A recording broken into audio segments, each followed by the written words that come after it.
Howdy folks, it's me, Manic Mark, coming to you from the bunker system. Located underneath the Artville, found somewhere in the jungles of the Midwest. And today I'm coming to you with a follow-up on this thing I was doing. I'm going to talk about that now. Because there was like some kind of like secretness about the whole thing. Anyway, it's going to open soon to the public, and I'm going to cut this part out. The part where I've got the cold. There's this... It was like CG&E and Duke now bought CG&E, so very, very long time ago in Cincinnati. Anybody that grew up in Cincinnati, could be my age or much older, may have gone to see the train display that the home heating company here in town every year paid guys to put up, and then kids would come and see it during the holiday season, and then they would pay their guys to take it down.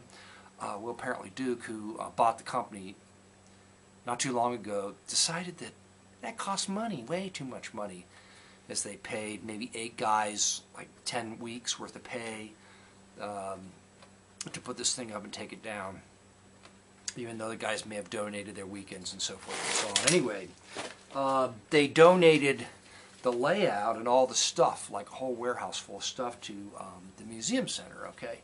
And that's where I helped put the thing back together again.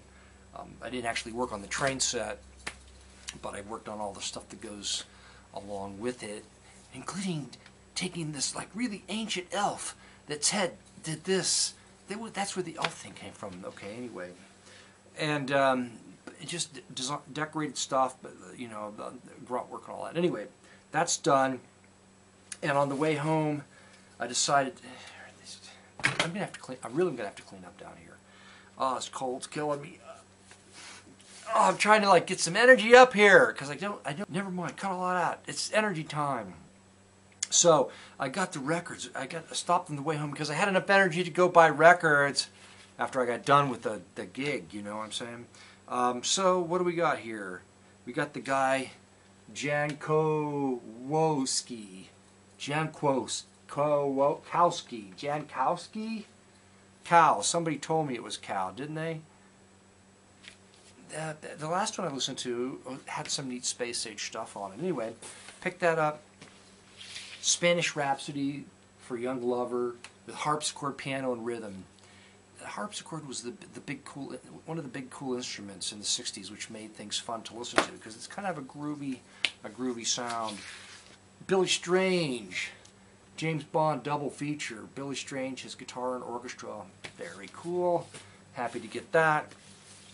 Leo Audio, sealed copy of Leo Audio's Sound for the Days.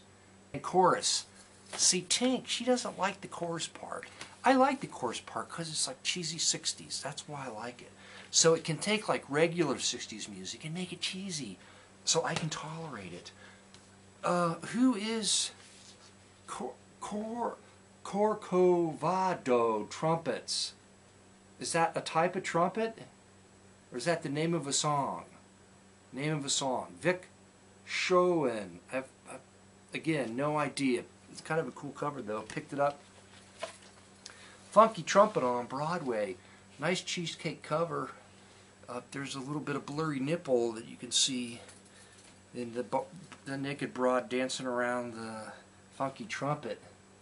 There you go. Okay. Something super. Whoever King Richard is. There he is on the back. That looks like a fake beard. Doesn't that beard look fake? That doesn't look real at all.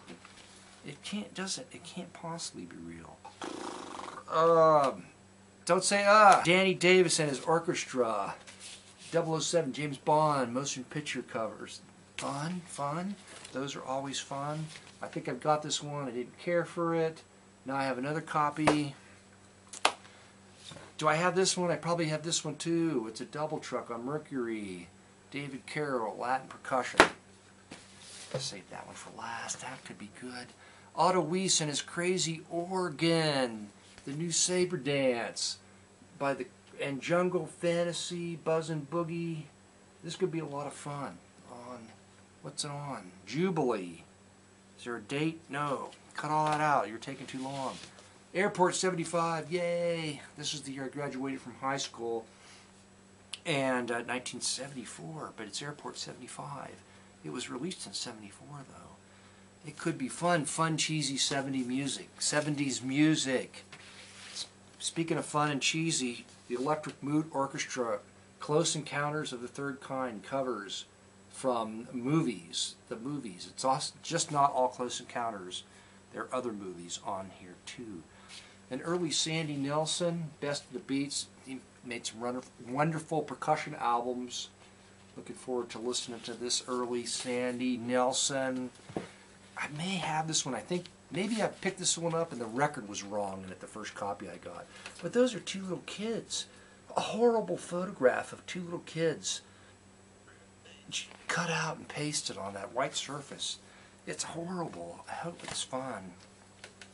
And Mundo Gross and his orchestra, I don't know if I have this one either, but he went on to make a number, can't remember how many of albums, Space Age albums, which are kind of sort of standard. They're nice, but they're kind of standard sounding. But he always sings like 2 songs on each album that I've heard. And when he sings, he's just like slightly off key, and it's very odd. And I like the singing parts. The Sound of Times, Les and Larry Elgart. Not sure if I'll like it, but I like that awkward pose. The girl is. The record, the album, the cover was only so big, so I had to fill the space by kind of contorting myself into that shape. Calypso Dance, Joe Loco, the Joe Loco band on Mercury. Early Mercury. Oh, there's a sticker on that. Why didn't I take the sticker off of that one? Ooh, there's a sticker on that other one too. You know how I hate stickers. Also for $1 is Marguerite Piazza, and I think I had this one too. But Jesus, you know, I'm starting to think that maybe but these are pop tunes. I have no idea. It's a nice cover. I'm not going to say that I already have it. I'm not going in the tale of woe and misery of buying the records that I take to the record store to trade in for other records. Buying them back. Oh. I did find a private press. Here's a funky cover. The Cesare Orchestra. It's, of course, autographed on the back, as many of these type of albums are. The Cesare Orchestra wishes you fond memories of your cruise. It's a cruise album, and it looks like Italian music to me from the titles. And last but not leastest, and I don't know whether or not I will, it was released by the same people that released the Godzilla album that I bought last week. But this is much cheaper. Close Encounters, Spaced Out Disco Fever by the Wonder Ball Disco Orchestra. Hey, Tiki Drummer, because you went on too long. Come up and see the trains. It's free. For 5 years, the trains are free. Free trains. And there's like antiques, because it's the museum center, okay? And they've got antiques like an old brakeman's uniform and vintage toys. So there's some other cool stuff to look at. And when you come to see the trains go like this, in circles. That's it. Oh, now I almost forgot the most important story of the whole deal. So this is going on way too long, I know, but so I'm working with these guys that work for Duke, okay, and some of them, a few of them are retired and been with the train thing, okay, so I met some of them are donating their time as retirees, okay, and one of the guys, a 70-year-old, not exactly sure his age, Jack, turns out that he was a Sherman driver in Korea, okay, he was driving a Sherman tank. He drove it into a tank trap because he was in a rice paddy. There was nowhere to go. He didn't see the tank trap. Drove it in. The Chinese or the North Koreans blew his tank over. Okay, he and one other guy in a tank managed to escape alive out of the bottom hatch and ran across the rice paddy and weren't shot. Okay, so that was pretty cool. I'm talking to him about that, and then he tells me he's a neighbor of mine. Basically, I've driven by his house. Every time I go into town for the past 20 years, I have to drive right by his house, okay? And he knows this guy that I know that he gave a radio out of a Russian T-34 to, all right? He knows that guy, and he was so sweet. He invited me to stop over. He goes, when it's nice out, I'm sitting on my front porch, stop by. he just really was a really nice guy. It was great to meet him. Just a great guy. Anyway, that was the most important part of the story. I almost forgot. Played tiki drummer.